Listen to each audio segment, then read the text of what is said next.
The only victory that really counts in prison, an old-timer in the Australian jail once said to me, is survival. But survival means more than simply being alive. It's not just the body that must survive a jail term. The spirit and the will and the heart have to make it through as well.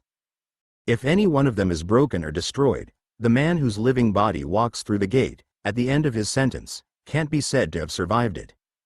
And it's for those small victories of the heart, and the spirit, and the will that we sometimes risk the body that cradles them. The overseers and several guards brought me through the prison, in the darkening evening, to one of the many dormitory blocks. The large, high-ceilinged room was 25 paces long and 10 paces wide. There were barred windows that gave views of open areas around the building, and there were 2 tall steel gates, one at either end of the room. In a bathroom near one entrance, there were 3 clean keyhole toilets. When the guards locked us in for the night, there were 180 prisoners in that room and 20 convict overseers. 1/4 of the room was reserved for the overseers. They had their own stack of clean blankets. They arranged them with free space all around, and in piles 8 or 10 thick to provide soft beds. The rest of us were squeezed into 2 lines in the remaining 3/4 of the room, with a no man's land of about 4 paces between our part of the room and the area claimed by the overseers. Each of us had 1 blanket, taken from a neatly folded stack at the crowded end of the room. The blankets were folded down their length, and placed side to side on the stone floor against the long walls. We lay down on the narrow blankets, with our shoulders rubbing against one another. Our heads touched the side walls, and our feet pointed in toward the center of the room. The bright lights remained on all night. The overseers on night watch took turns to walk the length of the room between the rows of feet. They all carried whistles on chains around their necks, which they used to summon the guards in the event of any trouble they couldn't handle themselves. I soon learned that they were reluctant to use the whistle, and there was very little trouble that was beyond their power. The overseers gave me 5 minutes to wash the drying blood off my face and neck and arms, and to use the immaculately clean squat toilet.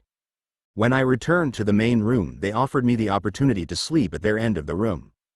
They assumed, no doubt, that my white skin was connected to a supply of money. And they may have allowed themselves, in some small way, to be influenced by the fact that I'd walked their gauntlet without running. Whatever their reasons, I couldn't do it.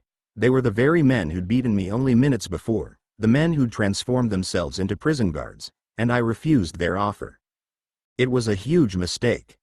As I walked to the far end of the room, took a blanket from the pile, and put it down next to Mahesh, they sneered and laughed. They were furious that I'd rejected the rare offer to join them, and they conspired, as cowards with power often will, to break my spirit. In the night I woke from monstrous dreams with a piercing pain in my back. I sat up, scratching at my back to find an insect about the size of a small thumbtack attached to my skin. I wrenched it loose, and put it on the stone floor to examine it. The creature was dark gray, fat, swollen almost to round, with a multitude of legs. I squashed it with my hand. Blood spurted out. It was my own blood. The creature had feasted itself on me in my sleep. At once, a foul smell filled my nostrils.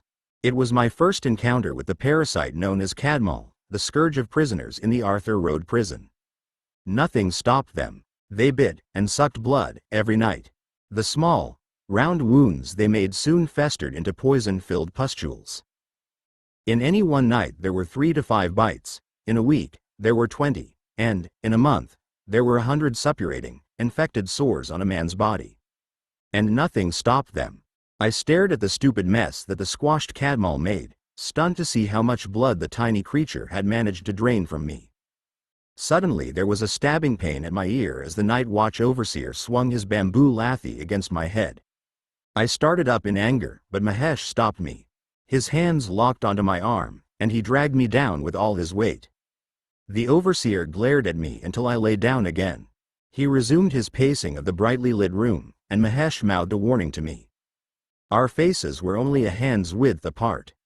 All along the 2 lines of sleepers, men were jammed together, arms and legs intertwined in sleep. The terror that spiked in Mahesh's eyes, and the whimper that he clamped with a hand to his mouth, were the last things that I saw and heard on that first night. No matter what they do, he whispered, for the sake of your life, don't do anything to them in return. This is not a living place, Lin. We are all dead men here. You can't do anything. I closed my eyes, and closed my heart, and willed myself to sleep. Chapter 21. The overseers woke us a little after dawn, beating any man unfortunate enough to be asleep when they reached him. I was awake and ready, yet I too received a blow from a stick. I growled in anger and started up quickly, but Mahesh stopped me once again. We folded our blankets according to a precise pattern, and placed them in the pile at our end of the room. The guards opened the large steel gates from the outside, and we filed out of the room to assemble for the morning wash. The rectangular bathing area, something like an empty above-ground pool or a dry stone pond, had a huge cast iron tank at one end. As we approached, a prisoner opened a valve at the base of the tank, allowing a small jet of water to escape from a pipe that protruded at about shin height. He scampered up a steel ladder and sat on top of the tank to watch. Men rushed for the pipe, and held their flat aluminium plates under the thin stream of water that issued from it.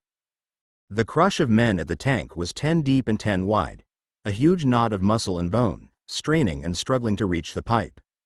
I waited until the crowd thinned out, watching the men wash themselves with the little water available. A few men, 1 in 20, had pieces of soap, and attempted to lather themselves before returning to the pipe for more water. By the time I approached the pipe, the tank was almost empty. The trickle of water that I collected in my plate was wriggling with hundreds of maggot-like creatures. I thrust the plate away in disgust, and several men around me laughed. "Waterworms, brother," Mahesh said, filling his plate with the squirming, thrashing, semi-transparent creatures. He tipped the plate of wriggling things over his chest and back, and reached out to fill another plate. "They live in the tanks.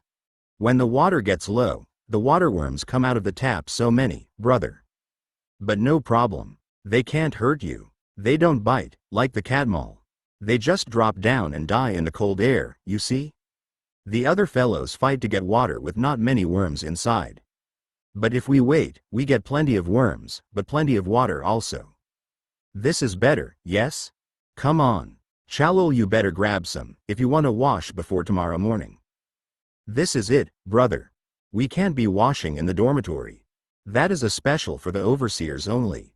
They let you wash there last night because you had a lot of blood on you. But you'll never use that washing place again. We use the toilet inside, but we don't wash there. This is your only washing, brother." I held the plate under the ever-diminishing trickle of water and then tipped the seething mass of worms over my chest and back, as Mahesh had done. Like all the Indian men I knew, I wore a pair of shorts, the over-underpants, Prabhakar had called them in the village, under my jeans. I discarded the jeans, and the next plate full of wriggling beasts went down the front of my shorts. By the time the overseers began hitting us with their sticks to herd us back into the dormitory, I was as clean as it was possible to be without soap, and using worm-infested water. In the dormitory we squatted for an hour while we waited for the guards to make the morning head count. After a time, the squatting caused us excruciating pain in our legs. Whenever anyone tried to stretch or straighten his legs, however, one of the patrolling overseers struck him a vicious blow. I didn't move in the line. I didn't want them to have the satisfaction of seeing me give in to the pain. But as I closed my eyes in sweating concentration, one of them struck me anyway, without cause or provocation. I began to stand, and once again I felt the restraining hands of Mahesh warning me to be still. When a second, third, and then a fourth blow ripped into my ear, over the space of 15 minutes, I snapped. "Come here, you fucking coward," I shouted, standing and pointing at the last man who'd struck me. The overseer, a huge and obese man, known to friend and foe alike as Big Rahul, towered over most of the other men in the room. "I'll take that fucking stick and jam it so far up your ass I'll be able to see it in your eyes." Silence imploded in the room, swallowing every sound. No one moved. Big Rahul stared. His broad expression, a parody of amused condescension, was infuriating. Slowly, the convict overseers began to converge in support of him. "Come here," I shouted in Hindi. "Come on, hero. Let's go. I'm ready." Suddenly Mahesh and 5 or 6 other prisoners rose up all around me and clung to my body, trying to force me down to a squatting position. "Please, Lin," Mahesh hissed. "Please, brother, please. Sit down again. Please." I know what I'm telling you. Please, please. There was a moment, while they pulled at my arms and shoulders, when Big Rahul and I made the kind of eye contact where each man knows everything about the violence in the other. His supercilious grin faded, and his eyes fluttered their signal of defeat. He knew it, and I knew it. He was afraid of me. I allowed the men to drag me down to a squatting position. He turned on his heel, and struck out reflexively at the nearest man crouching in the ranks. The tension in the room dissolved, and the head count resumed. Breakfast consisted of a single, large chapati. We chewed them and sipped water during the 5 minutes allowed, and then the overseers marched us out of the room. We crossed several immaculately clean courtyards.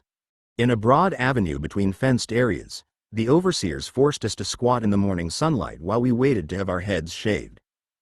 The barber's wooden stools were in the shade of a tall tree. Every new prisoner had his hair clipped by one barber, and then a second barber shaved his head with a straight razor. As we were waiting, we heard shouts coming from one of the fenced compounds near the barber's courtyard. Mahesh nudged me, nodding his head for me to watch. 10 convict overseers dragged a man into the deserted compound beyond the wire fence. There were ropes attached to the man's wrists and waist. More ropes were attached to the buckles and rings of a thick leather collar fitted tightly around the man's neck. Teams of overseers were playing tug-of-war on the wrist ropes. The man was very tall and strong. His neck was as thick as the barrel of a cannon, and his powerful chest and back rippled with muscles. He was African. I recognized him. It was Hassan Obiqua's driver, Rahim, the man I'd helped escape from the mob near Regal Circle. We watched in a tight, fast-breathing silence. They maneuvered Rahim to the center of the compound, near a stone block about a meter high and a meter wide. He struggled and resisted them, but it was useless.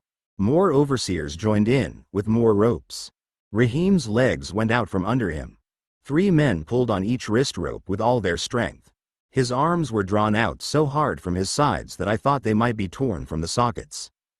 His legs were splayed out at an excruciatingly unnatural angle.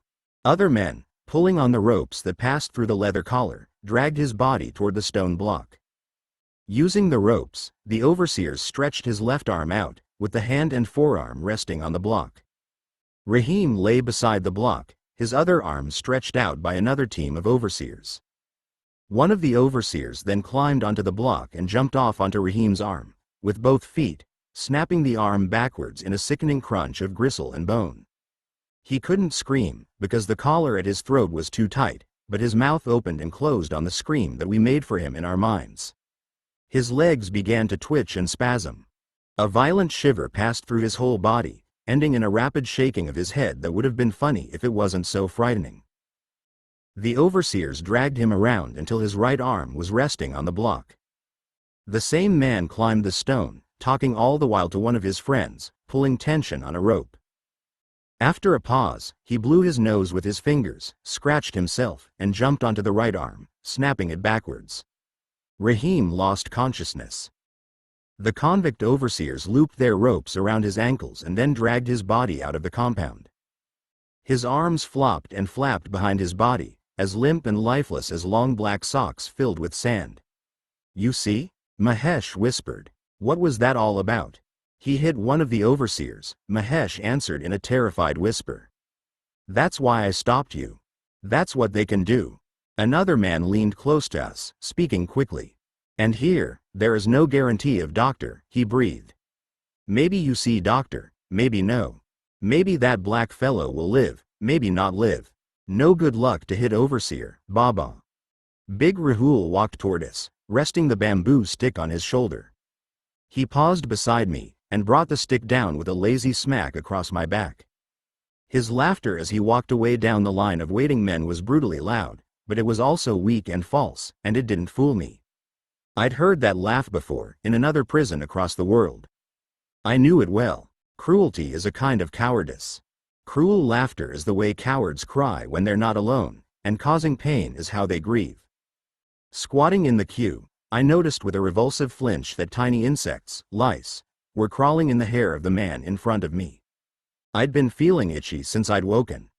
Until that moment, I'd put it down to the bites of the cadmal, the rough blanket I'd slept on, and the many cuts I'd sustained in walking the gauntlet. I looked at the next man's hair. It, too, was crawling with writhing, white lice. I knew what that itchiness was, on my body and in my hair. I turned to look at Mahesh. His hair was alive with lice. I ruffled my own hair onto the palm of my hand, and there they were, white and crab-like, and too many to count at a glance. Body lice. The blankets they'd forced us to use as sleeping mats were infested with them. Suddenly, the itchiness I felt was a crawling horror, and I knew that the filthy pests were all over my body. When my head was shaved, and we made our way back to the dormitory, Mahesh explained about the body lice, known as shepish. Shepish are fucking horrible, brother. The little fucks are everywhere. That's why the overseers have their own blankets, and sleep at their own end of the room. No shepish there. Come on, watch me, Lin, and I will show you what it is you must be doing. He took off his t-shirt and pulled it inside out. Holding the ribbed seam at the neck, he prized it apart and revealed the shepish crawling in the crease at the seam. They're fucking hard to see, brother, but you don't have any trouble feeling them, crawling on you, yar? Don't worry, they're easy enough to kill. You just squeeze the little fucks between your thumbnails, like this. I watched him as he worked his way around the neck of his t-shirt, killing the body lice one by one. He moved on to the seams at the sleeves, then, and finally to the hem at the bottom of the shirt.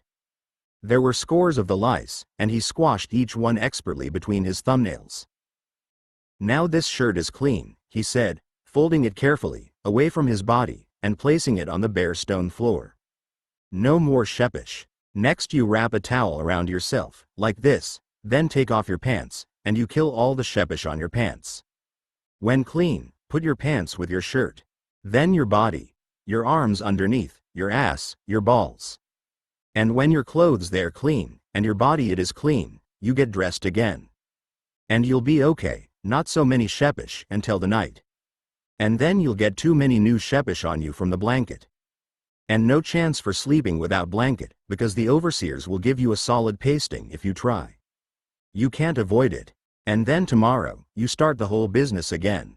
This is what we call shepish farming, and we are farmers every day at Arthur Road. I looked around the open, rain-drenched courtyard beside the long dormitory, and 100 men were busy farming, picking the lice from their clothes and killing them methodically. Some men didn't care. They scratched and shivered like dogs, and allowed the lice to breed on them. For me, the itchy, crawling violation of the body lice was a frenzy on the surface of my skin. I ripped my shirt off and examined the seam at the collar. The shirt was alive with them, squirming, burrowing, and breeding. I began to kill them, one by one, seam by seam. It was the work of several hours, and I practiced it with fanatical assiduity every morning that I spent in Arthur Road prison, but I never felt clean there. Even when I knew that I'd killed the lice, and rid myself of them temporarily, I still felt their wriggling, itching, crawling loathsomeness on my skin. And little by little, month by month, the horror of that creeping infestation pushed me to the edge. For the whole of each day, between the early morning head count and the evening meal, we moved about within a large courtyard that was attached to our dormitory room. Some men played cards or other games. Some talked with friends or tried to sleep on the stone paths. Not a few men, shuffling uncertainly on thin, tottering legs, talked a twitching madness to themselves, and stumbled into the walls until we turned them gently and set them on a new course. Lunch, at Arthur Road, consisted of a watery soup ladled out onto our flat aluminium plates. The evening meal, served at 4:30 with the addition of a single chapati, was a repetition of that soup of the day. It was made with the peelings and discarded ends of various vegetables, peelings from beetroot on one day, from carrots the next, from pumpkins on the third day, and so on. The eyes and bruises, cut from potatoes, were used, as were the hard ends of courgettes, the papery outer skins of onions, and the muddy scrapings from turnips. We never saw pieces of the vegetables. Those went to the guards and the convict overseers. In our soup, the scraps of peelings or stocky ends floated in a colorless, watery liquid. The large vat that the overseers wheeled into our compound for every meal brought 150 ladled servings from the kitchens. There were 180 men in the room. To remedy the deficiency, the overseers poured 2 buckets of cold water into the vat. They did that at every meal, with a ritual head count and a pantomime display of inspiration as they solved the problem by adding the buckets of water. It never failed to rouse them to raucous laughter. At 6 o'clock, after the evening meal, the guards counted us once more, and locked us in the long dormitory room. For 2 hours, then, we were permitted to talk, and to smoke charas, purchased from the overseers. Inmates at Arthur Road Prison received 5 ration tickets, called coupons, per month. Men with access to money could also purchase coupons. Some men held rolls with several hundred coupons in them. They used them to buy tea. 2 coupons bought a cup of hot tea, bread, sugar, jam, hot food, soap, shaving accessories, cigarettes, and the services of men who washed clothes or did other odd jobs. They were also the black market currency in the prison. For 6 coupons, a man could buy a tiny goli, or a ball, of charas. For 50, he could buy a shot of penicillin. A few dealers also traded in heroin, for 60 coupons a fix, but the overseers were ruthless in their attempts to exterminate it. Heroin addiction was one of the few forces strong enough to overcome terror and challenge the torturer's authority. Most men, sane enough to fear the overseer's almost limitless power, satisfied themselves with the semi-legal charas, and the perfume of hashish often drifted through the room. Every night the men gathered in groups to sing. Sitting in circles of 12 or more men, and tapping on their upturned aluminium plates as if they were tabla drums, the prisoners sang love songs from their favorite movies.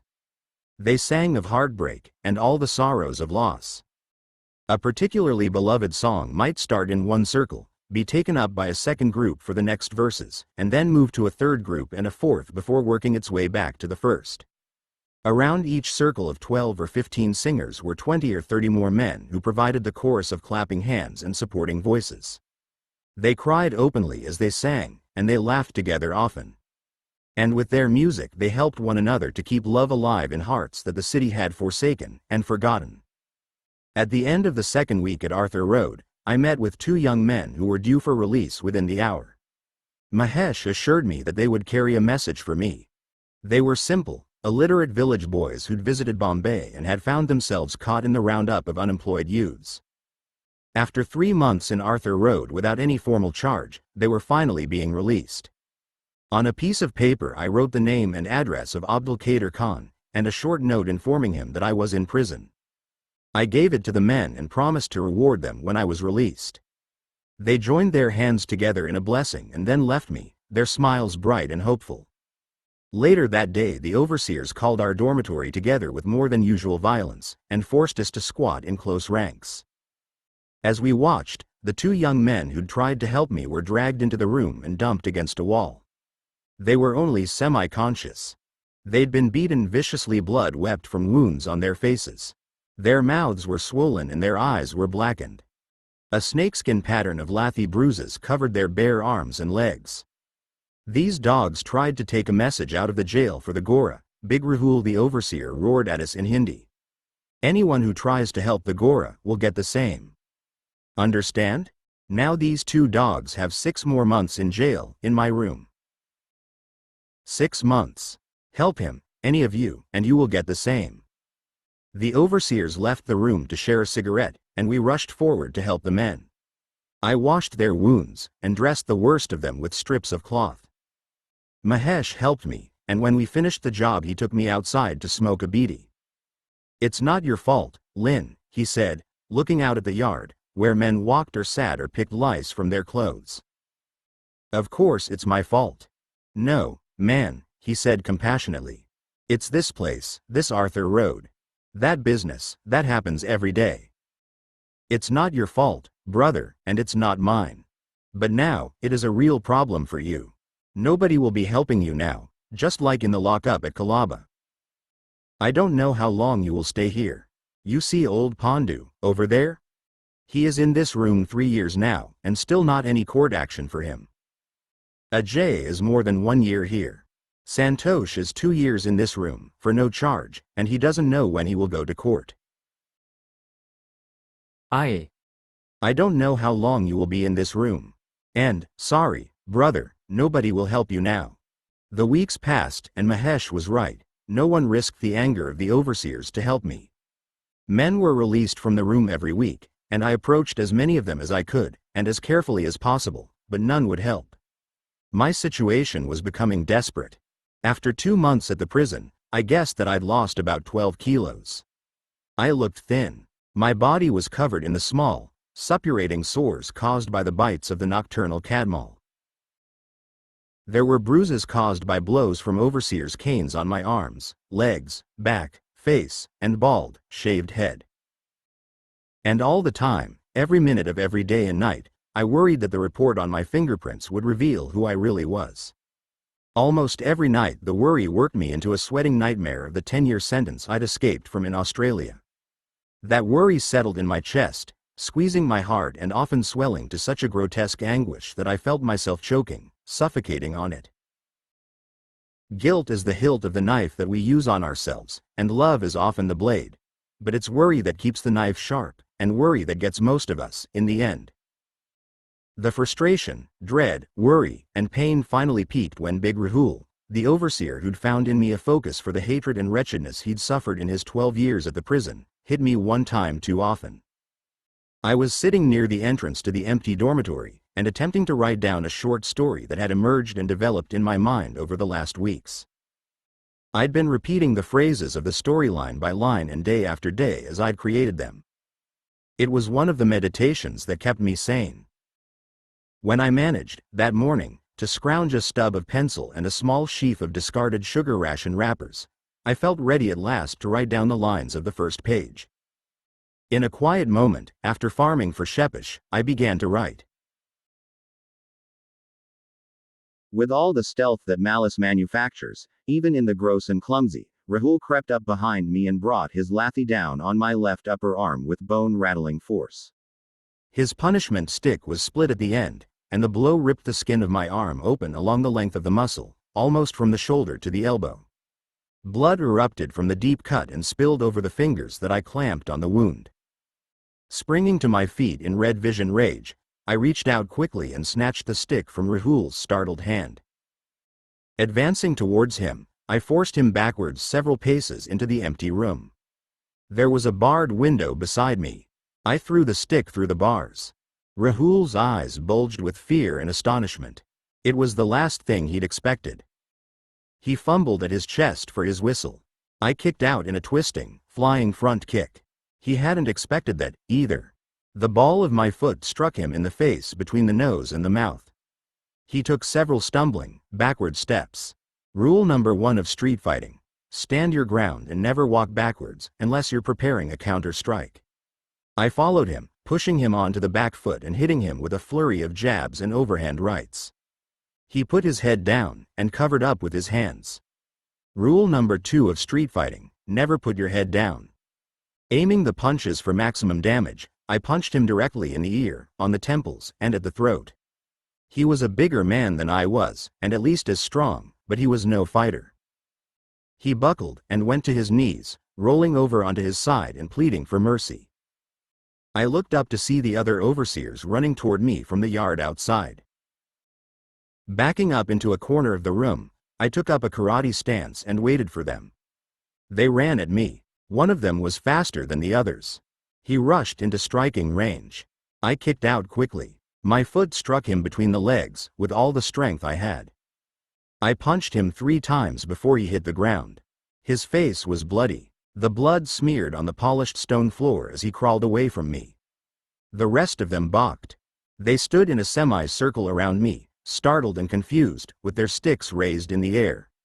"Come on," I shouted, in Hindi. "What can you do to me? Can you do worse than this?" I punched my own face, hard, and punched it again, drawing blood from my lip. I swiped my right hand through the blood on my wounded arm and smeared it on my forehead. Lesson number 3 of street fighting: always get crazier than the other guy. "Can you do worse than this?" I shouted, switching to Marathi. "Do you think I'm afraid of this? Come on. I want this. I want you to get me out of this corner. You'll get me, but one of you, standing there, will lose an eye. One of you, I'll rip someone's eye out with my fingers and eat it. So come on. Let's get on with it. And hurry up, because God knows, I'm fucking hungry." They hesitated and then drew back in a huddle to discuss the situation. I watched them, every muscle in my body as tight and taut as a leopard leaping to the kill. After half a minute of harsh whispering, the overseers reached a decision. They drew back further, and some of their number ran out of the room. I thought they must be running for the guards, but they returned in seconds with 10 prisoners from my room. They ordered the men to sit on the ground, facing me, and then they began to beat them. The sticks rose and fell swiftly. The men shrieked and yowled. The beating ceased, after a minute, and they sent the 10 men away. In a few seconds, they replaced them with 10 more. "Come out of the corner, now," one of the overseers commanded. I looked at the men sitting on the ground, and then back at the overseer. I shook my head. The overseer gave the command, and the second group of 10 men was beaten with the bamboo canes. Their cries rose up in piercing echoes, and wheeled about us in the stone room like a flock of frightened birds. "Come out of the corner," the overseer shouted. "No. Our das," he screamed. "Bring 10 more." The next group of 10 frightened men was assembled, facing me. The overseers raised their sticks. Mahesh was in the third group. One of the 2 men who'd been beaten and given an extra 6-month sentence for trying to help me was also in the huddle of 10. They looked at me. They were silent, but their eyes were pleading with me. I put my hands down and took a step forward out of the corner. The overseers rushed at me and seized me with 6 pairs of hands. They shoved and dragged me to one of the barred steel gates and forced me down on my back, with the top of my head resting against the steel bars. They kept several pairs of handcuffs in a locker at their end of the room. Using 2 sets of those antique iron devices, they chained my outstretched arms to the bars at the wrists, level with my head. They used coconut fiber rope to tie my legs together at the ankles. Big Rahul knelt beside me and brought his face close to mine. The exertion of kneeling and bending and coping with his monstrous hatreds caused him to sweat and wheeze. His mouth was cut, and his nose was swollen. I knew that his head would ache for days from the punches I'd landed on his ear and his temple. He smiled. You can never tell just how much badness there is in a man until you see him smile. I suddenly remembered a comment Letty had made about Maurizio. If babies had wings, she said, he'd be the kind who'd pull them off. I started to laugh. Helpless, with my arms stretched out and chained beside me, I laughed. Big Rahul frowned at me. His slack-lipped, cretinous puzzlement made me laugh the harder. The beating began. Big Rahul exhausted himself in a furious assault that concentrated on my face and my genitals. When he could lift the stick no more, and was gasping for breath, the other overseers stepped in and continued the attack. They hammered at me with the bamboo lathis for 20 minutes or more. Then they took a break to smoke cigarettes. I was wearing shorts and a singlet, nothing else. The canes had cut into me, flaying my skin, slicing and tearing it open from the soles of my feet to the top of my head. After they'd smoked, the beating resumed. Some time later, I heard from the conversation around me that another group of overseers, from another room, had arrived. The new men, with fresh arms, lashed at my body. Their fury was merciless. When they were done, a third group of overseers launched a savage attack.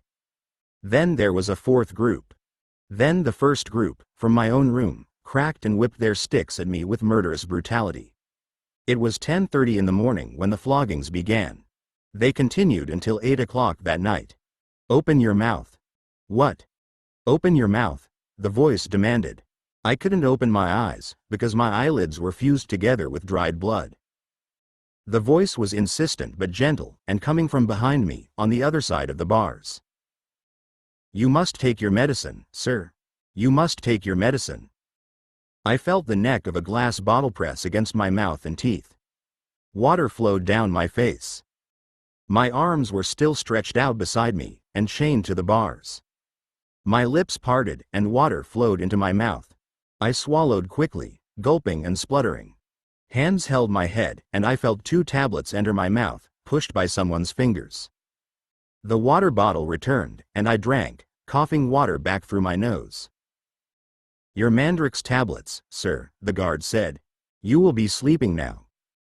Floating on my back, arms outstretched, my body was bruised and cut so extensively that no part of it escaped the pain. There was no way to measure or judge it because it was all pain, everywhere. My eyes were sealed shut. My mouth tasted blood and water. I drifted to sleep on a lake of sticky, numbing stone. The chorus of voices I heard was my own choir of screams and the shouts of pain I'd kept inside, and didn't give them, and wouldn't give them. They woke me, at dawn, by throwing a bucket of water on me. 1,000 shrieking cuts woke with me. They permitted Mahesh to wash my eyes with a damp towel. When I could open them to see, they unlocked the handcuffs, lifted me by my stiff arms, and led me out of the room. We marched through empty courtyards and immaculately swept footpaths lined with geometrically perfect beds of flowers. At last we stopped before one of the senior prison officials. He was a man in his 50s. His gray hair and mustache were closely trimmed around his fine, almost feminine features.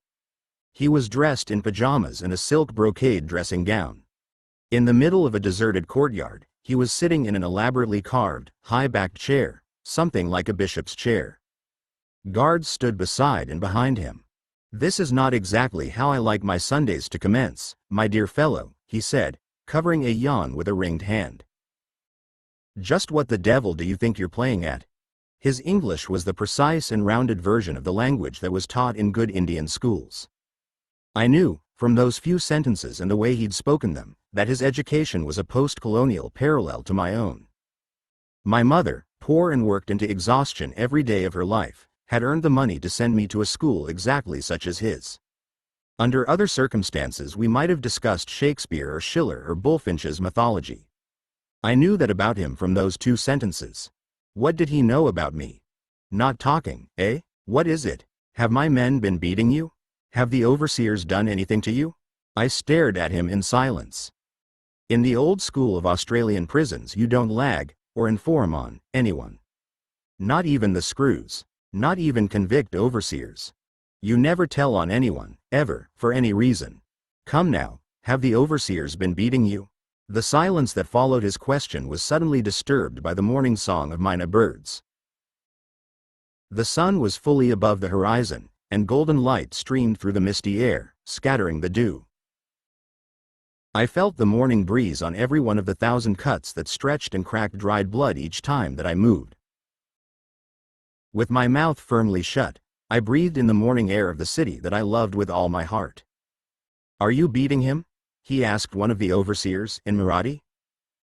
"Absolutely, sir," the man responded, clearly surprised. "You told us to beat him. I didn't tell you to kill him, you idiot. Look at him. He looks like his skin is gone." The official examined his gold wristwatch for a moment, and then sighed his exasperation loudly. "Very well. This is your punishment. You will wear chains on your legs. You must learn not to hit the overseers. You must learn that lesson. And from now on, until further notice, you will have half your ration of food. Now take him away." I held my silence, and they led me back to the room. I knew the drill. I'd learned the hard way that it's wise to keep silent when prison authorities abuse their power. Everything you do enrages them, and everything you say makes it worse. Despotism despises nothing so much as righteousness in its victims. The chain fitter was a cheerful, middle-aged man in the 9th year of a 17-year sentence for a double murder. He'd killed his wife and his best friend as they lay sleeping together, and then he'd turned himself in at the local police station. It was peaceful, he told me in English as he collapsed a steel band around my ankle with a set of crunching pliers. They went in there sleeping. Well, you can say that he went in his sleeping. When the axe came on her, she was awake, a little bit awake, but not for very long. With the ankle chains fitted, he lifted the length of chain that would hobble my step. At its center there was a wider link in the form of a ring. He gave me a long strip of coarse cloth, and showed me how to thread the strip through the ring, and fasten the cloth around my waist. In that way, the ring in the center of the leg chain hung from the thread, at a little below the knees, and kept the leg chain from dragging on the ground. They told me, you know, in 2 more years only, I am overseer, he informed me, sharing a wink and a broad smile as he packed up his tools. "Don't you be worried. When that will happen, in 2 years, I am looking after you. You are my very good English friend, isn't it? No problem." The chain restricted my stride to tiny steps. Walking at any faster pace required a shuffling, hip-swinging gait. There were 2 other men in my room with leg irons, and by studying their movements I gradually learned the technique. Within a few days, I walked that rolling, shambling dance as unself-consciously as they did. In fact, by studying them and imitating them, I gradually discovered that there was something more than necessity in their shuffling dance. They were trying to give some grace to their movements, put something beautiful in the sliding, weaving steps, to soften the indignity of the chain. Even in that, I discovered, human beings will find an art. But it was a terrible humiliation. The worst things that people do to us always make us feel ashamed. The worst things that people do always strike at the part of us that wants to love the world. And a tiny part of the shame we feel, when we're violated, is shame at being human. I learned to walk with the chains, but half rations took their toll, and I lost weight steadily. As much as 15 kilos in a month, by my guess. I was living on a palm-sized piece of chapati bread and 1 saucer of watery soup every day. My body was thin, and seemed to be weakening by the hour. Men tried to help me with smuggled food. They were beaten for it, but still they tried. I refused their offers of help, after a while, because the guilt I felt whenever they received a beating on my behalf was killing me just as surely as the malnutrition. The many hundreds of small and large cuts that I'd sustained on the day and the night of the beating caused me agonizing pain. Most of them were infected, and some were swollen with yellow poison. I tried to wash them with the worm-infested water, but it didn't make them clean. The bites from the cadmal were accumulating every night. There were hundreds of bites, and many of them, too, became infected, weeping sores. Body lice swarmed on me. I followed the routine slaughter of the filthy, wriggling, crawling pests, every day, but they were drawn to the cuts and wounds on my body. I woke with them feeding on me and breeding in the warm, damp sores. The beatings, however, had stopped after my meeting with the prison official on that Sunday morning. Big Rahul still whacked me occasionally, and some of the other overseers struck me from time to time, but they were habitual gestures, and not delivered with full force. Then one day, as I lay on my side, conserving energy and watching the birds peck for crumbs in the courtyard next to our dormitory, I was attacked by a powerful man who jumped on me and seized my throat in both of his hands. "Mukul, Mukul, my young brother," he growled at me in Hindi. "Mukul. The young brother you bit on his face." My brother. He might have been the man's twin. He was tall and heavy-set. I recognized the face, and in the instant that I heard the words I remembered the man who'd tried to take my aluminium plate in the Kalaba lock-up. I'd lost too much weight. I was too weakened by the hunger and the fever. The press of his body was crushing me, and his hands were closing my throat to air. He was killing me. Lesson number 4 of street fighting: always keep something in reserve. The last of my energy exploded in a thrust, with one arm. I drove the arm downward, between our bodies, and grabbed his balls, squeezing and twisting with all the strength I had. His eyes and mouth opened in a gurgling scream, and he tried to roll off me to his left. I rolled with him. He pressed his legs together and drew his knees up, but my right hand wouldn't surrender the crushing grip. I plunged the fingers of my other hand into the soft skin above his collarbone. Closing my fingers and thumb around the collarbone, I used it as a handle, for leverage, and began to hit him in the face with my forehead. I hit him 6 times, 10 times. I felt his teeth open a cut in my forehead, felt his nose break, felt his strength oozing from him with his blood, felt the collarbone wrench and tear away in the socket. I kept hitting him with the headbutt. We were both bloody, and he was weakening, but he wouldn't lie still. I kept hitting him. I might have beaten him to death with the blunt instrument of my head, but the overseers dragged me off him and back to the gate. The chains clamped around my wrists again, but they changed their tactics, and chained me to the gate face down on the stone floor. Rough hands tore my thin shirt from my back. The bamboo sticks rose and fell with new fury. The overseers had arranged for the man to attack me. It was a setup, and they admitted it during one of the breaks while they rested their arms. They'd wanted the man to beat me senseless, maybe even kill me. He had the perfect motive, after all. They'd allowed him into the room, and they'd sanctioned his revenge attack.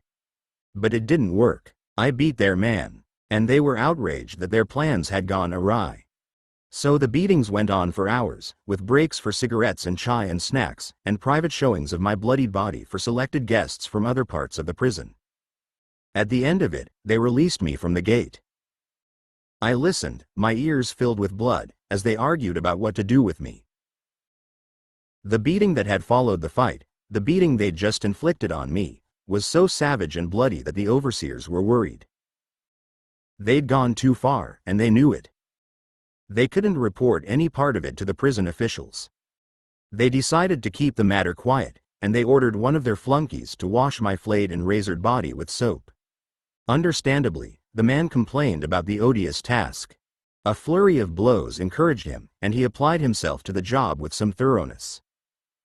I owe my life to him and, in a strange way, to the man who'd tried to kill me. Without the attack, and their furious torture after it, the overseers wouldn't have allowed a soap and warm water wash. It was the first and last I ever knew in the prison. And the soapy wash saved my life, I'm sure, because the many wounds and lesions on my body had become so badly infected that my temperature was constantly fevered, and the poison was killing me. I was too weak to move. The man who washed me, I never even knew his name, gave my cuts and wounds and obsessed sores such soothing solace, with the soapy water and soft washcloth, that tears of relief streamed down my cheeks, mixing with my blood on the stone floor. The fever fell to a simmering shiver, but I still starved, and I got thinner every day. And every day, at their end of the room, the overseers feasted themselves on 3 good meals. A dozen men worked as their flunkies. They washed clothes and blankets, scrubbed the floors, prepared the dining area, cleaned the mess after each meal and, whenever the whim possessed one of the overseers, gave foot, back, or neck massages. They were rewarded with fewer beatings than the rest of us, a few beady cigarettes and scraps of food from every meal. Sitting around a clean sheet on the stone floor, the overseers dipped into the many dishes that went into their meals. Rice, dals, chutneys, fresh roti, fish, meat stews, chicken, and sweet desserts. As they ate noisily, they threw scraps of chicken, bread, or fruit outwards to the surrounding flunkies sitting on their haunches in simian obsequiousness, and waiting with bulging eyes and salivating mouths. The smell of that food was a monstrous torment. No food ever smelled so good to me, and as I slowly starved, the smell of their food came to represent the whole of the world I'd lost. Big Rahul took relentless delight in offering me food at every meal. He would hold out a drumstick of chicken, waving it in the air and feigning a dummy throw, enticing me with his eyes and raised eyebrows, and inviting me to become one of his dogs. Occasionally, he threw a drumstick or a sweet cake toward me, and warned the waiting flunkies to leave it for me, for the Gora, urging me to crawl for it. When I didn't react, and wouldn't react, he gave the signal for the flunkies, and then laughed that weak, vicious laugh as the men scrambled and fought for it. I couldn't bring myself to crawl across the floor and accept that food, although I was weaker by the day, by the hour. Eventually my temperature soared again until my eyes burned with the fever day and night. I visited the toilet, limping, or crawling on my knees when the fever crippled me, but the visits grew less frequent. My urine was a dark, orange color. Malnutrition robbed my body of energy, and even the simplest movement, rolling over from one side to another, or sitting up, demanded so much of the precious, limited resource that I considered long and hard before undertaking it. I lay motionless for most of every day and night. I still tried to remove the body lice, and I still tried to wash. But those simple tasks left me wretched and panting. My heartbeat was unnaturally high, even while lying down, and my breath came in short puffs, often accompanied by soft, involuntary moans. I was dying of hunger, and I was learning that it's one of the cruelest ways to kill a man. I knew that Big Rahul's scraps would save me, but I couldn't crawl across that room to the edge of his feast. Still, I couldn't look away either, and every meal he gluttonized found its witness in my dying eyes. I drifted, often, in fevered visions to my family and the friends I'd known and had lost forever in Australia. I also thought of Qadrbhai, Abdullah, Qasim Ali, Johnny Cigar, Raju, Vikram, Letty, Ulla, Kavita, and Didier.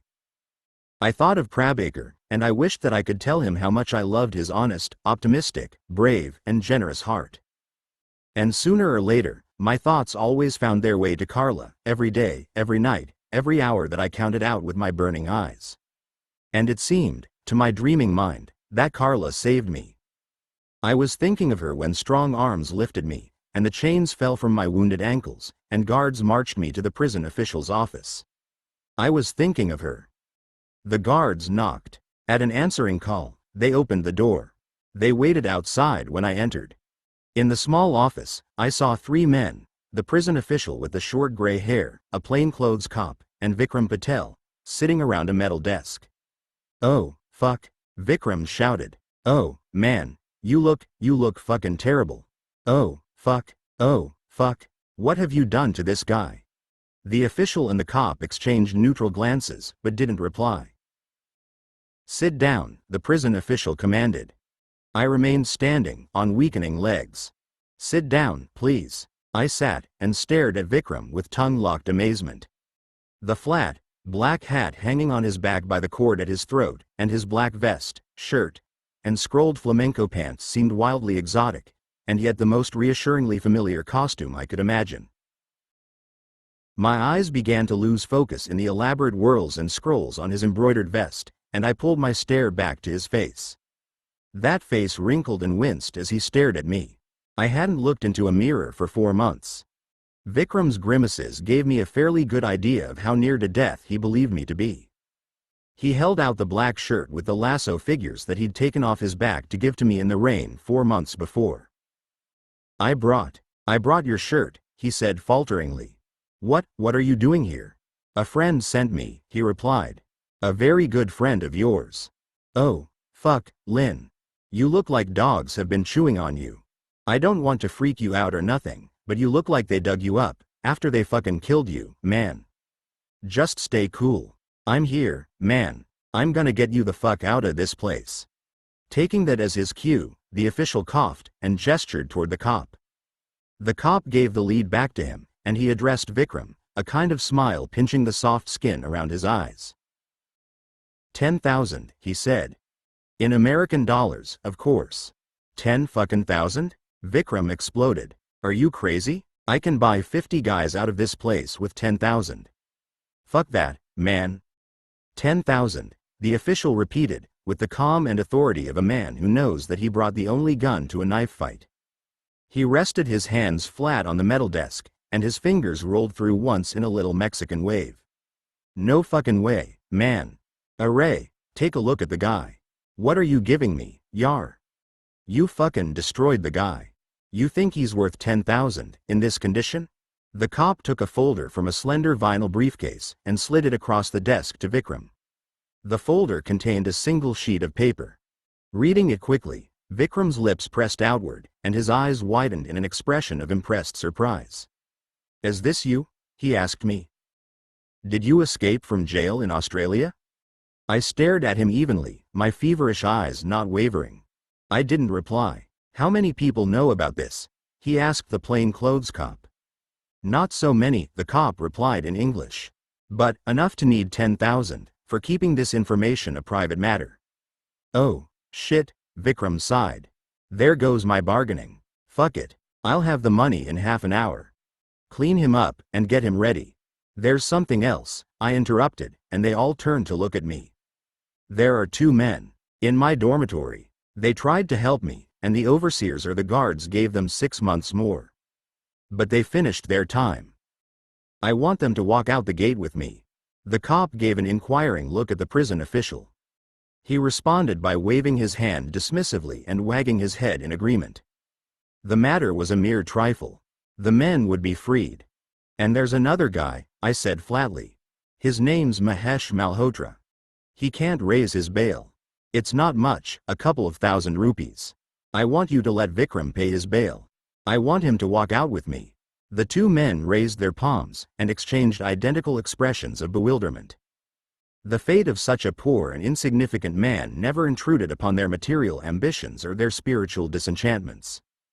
They turned to Vikram. The prison official thrust out his jaw as if to say, "He's insane, but if that's what he wants." Vikram stood to leave, but I raised my hand, and he sat down again quickly. "And there's another one," I said. The cop laughed out loud. "MEK?" he spluttered, through the laugh. "One more? He's an African. He's in the African compound. His name's Rahim." They broke both his arms. "I don't know if he's alive or dead. If he's alive, I want him, too." The cop turned to the prison official, hunching his shoulders and raising the palm of his hand in a question. "I know the case," the prison official said, wagging his head. "It is a police case. The fellow carried on a shameless affair with the wife of a police inspector. The inspector quite rightly arranged to have him put in here. And once he was here, the brute made an assault on one of my overseers. It is quite impossible." There was a little silence, then, as the word impossible swirled in the room like smoke from a cheap cigar. 4,000, the cop said. "Rupees?" Vikram asked. "Dollars," the cop laughed. "American dollars. 4,000 extra. 2 for us and our associates, and 2 for the inspector who's married to the slut." "Are there any more, Lynn?" Vikram muttered, earnestly. "I'm just asking, because we're working our way up to a group discount here, you know." I stared back at him. The fever was stinging my eyes, and the effort it took to sit upright in the chair was causing me to sweat and shiver. He reached out, leaning over so that his hands were resting on my bare knees. I had the thought that some of the body lice might creep from my legs onto his hands, but I couldn't brush that reassuring touch aside. "It's gonna be cool, man. Don't worry, I'll be back soon. We'll get you the fuck outta here within the hour. I promise. I'll be back with 2 taxis, for us and your guys." "Bring 3 taxis," I answered, my voice sounding as though it came from a new, dark, deep place that was opening up as I began to accept that I might be free. "1 taxi for you, and the other 2 for me and the guys," I said. "Because, body lice." "Okay," he flinched. 3 taxis. "You got it." Half an hour later, I rode with Rahim in the back of a black and yellow Fiat taxi through the tectonic spectacle and pedestrian pageant of the city. Rahim had obviously received some treatment. His arms were encased in plaster casts, but he was thin and sick, and horror clogged his eyes. I felt nauseous just looking into those eyes. He never said a word, except to tell us where he wanted to go. He was crying, softly and silently, when we dropped him off at a restaurant that Hassan Obiqua owned in Dongri. As we drove on, the driver kept staring at my gaunt, starved, beaten face in his rear vision mirror. Finally, I asked him in rough, colloquial Hindi if he had any Indian movie songs in his cab. Stunned, he replied that he did. I nominated one of my favorites, and he found it, cranking it up to the max as we buzzed and beeped our way through the traffic. It was a song that the prisoners in the long room had passed from group to group. They sang it almost every night. I sang it as the taxi took me back into the smell and color and sound of my city. The driver joined in, looking often into the mirror. None of us lie or guard our secrets when we sing, and India is a nation of singers whose first love is the kind of song we turn to when crying just isn't enough. The song was still soaring in me as I shed my clothes into a plastic bag for disposal, and stood under the strong warm jet of water in Vikram's shower. I tipped a whole bottle of Dettol disinfectant over my head, and scrubbed it into my skin with a hard nail brush. 1,000 cuts and bites and gashes cried out, but my thoughts were of Carla. Vikram told me she'd left the city 2 days before. No one seemed to know where she'd gone. How will I find her? Where is she? Does she hate me now? Does she think I dumped her after we made love? Could she think that about me? I have to stay in Bombay. She'll come back here, to the city. I have to stay and wait for her. I spent 2 hours in that bathroom, thinking, scrubbing, and clenching my teeth against the pain. My wounds were raw when I emerged to wrap a towel round my waist and stand in Vikram's bedroom. "Oh, man," he groaned, shaking his head and cringing in sympathy. I looked into the full-length mirror on the front of his wardrobe. I'd used his bathroom scales to check my weight. I was 45 kilos, half the 90 kilos I'd been when I was arrested 4 months before. My body was so thin that it resembled those of men who'd survived concentration camps. The bones of my skeleton were all visible, even to the skull beneath my face. Cuts and sores covered my body, and beneath them was the tortoise-shell pattern of deep bruises everywhere. Kader heard about you from 2 of the guys who got out of your dormitory, some Afghan guys. They said they saw you with Kader one night when you went to see some blind singers, and they remembered you from there. I tried to picture the men, to remember them, but I couldn't. Afghans, Vikram had said. They must have been very good at keeping secrets because they'd never spoken to me in all those months in the locked room. Whoever they were, I owed them. When they got out, they told Kader about you, and Kader sent for me. Why you? He didn't want anyone to know that he was the one getting you out. The price was steep enough, Yar. If they knew it was him paying the baksheesh, the price would have been a lot higher. But how do you know him? I asked, still staring with fascinated horror at my own torture and emaciation. Who? Kaderbai. How do you know him? Everybody in Kalaba knows him, man. Sure, but how do you know him? I did a job for him once. What sort of a job? It's kind of a long story. I've got time, if you have. Vikram smiled and shook his head. He stood and crossed the bedroom to pour 2 drinks at a small table that served as his private bar. One of Kaderbai's goondas beat up a rich kid at a nightclub, he began, handing me a drink. He did him over pretty bad. From what I hear, the kid had it coming. But his family pressed charges with the cops. Kaderbai knew my dad, and from him he found out that I knew the kid. We went to the same damn college, Yar. He got in touch with me, and asked me to find out how much they wanted to drop the case. Turns out they wanted plenty. But Kader paid it, and a little more. He could have got heavy with them, you know, and scared the shit out of them. He could have fucking killed them, Yar. The whole fucking family. But he didn't. His guy was in the wrong, nah? So, he wanted to do the right thing. He paid the money, and everyone ended up happy. He's okay, that Kaderbai. A real serious type, if you know what I mean, but he's okay. My dad respects him, and he likes him, and that's saying quite a lot, because my pop, he doesn't respect many members of the human race. You know, Kader told me he wants you to work for him. Doing what? Don't ask me, he shrugged. He began to toss some clean, pressed clothes from his wardrobe onto the bed. One by one I accepted the shorts, trousers, shirt, and sandals, and began to dress. He just told me to bring you to see him when you feel well enough. I'd think about it if I was you, Lynn. You need to feed yourself up. You need to make some fast bucks. And you need a friend like him, Yar. All that stuff about Australia, it's a fucking wild story, man. I swear, being on the run and all, it's damn heroic. At least with Kader on your side, you'll be safe here. With him behind you, nobody will ever do this shit to you again. You got a powerful friend there, Lynn. Nobody fucks with Kader Khan in Bombay. So why don't you work for him? I asked, and I knew that the tone of my voice was harsh, harsher than I'd intended it to be, but